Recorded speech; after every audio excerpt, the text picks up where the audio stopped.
Welcome back to Factories of the Future, where we're looking at interplanetary logistics. What that means is just the transfer of raw materials, resources, etc. from planet to planet, which would be required for the factories of the future that we're predicting in 50 years.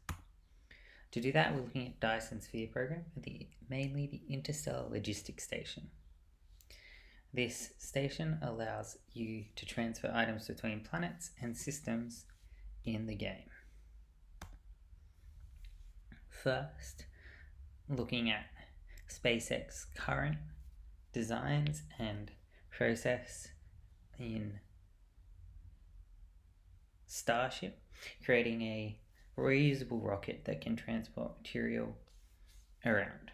This will be kind of the basis, this is where the technology is coming from, and shows that yes, rockets can be used to transfer 100 tons, are reusable, and don't need a pre-existing setup before they get there.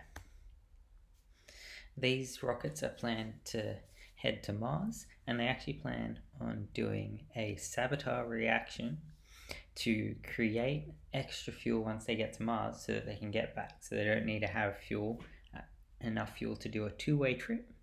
And this is really important because it allows for reusable spaceships that can go somewhere and come back and have everything on board that they need.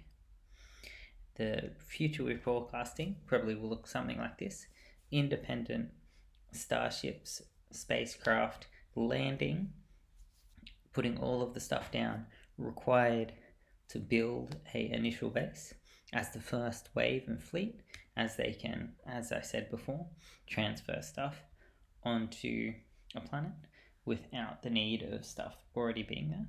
And then it'll move on to something a bit closer to the vertical launching silo, which is using magnetic acceleration plus fuel to power the launching back of rockets.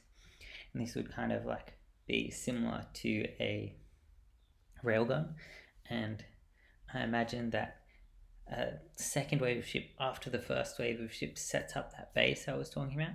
These ships are the ones that just take the resources back and forth between planets. They will be unmanned and automated, and they'll be launched off and be able to land by themselves like these SpaceX boosters have shown possible now. Kind of automated flight between planets to have this constant flow of supplies that are required for off-world manufacturing and to bring back what has been made off-world. So that's how I envision interplanetary logistics looking in the future. Let me know what you think in the comments, or if there's something I missed, or if another game does a better job of forecasting it than Dyson Sphere program. Thank you for watching.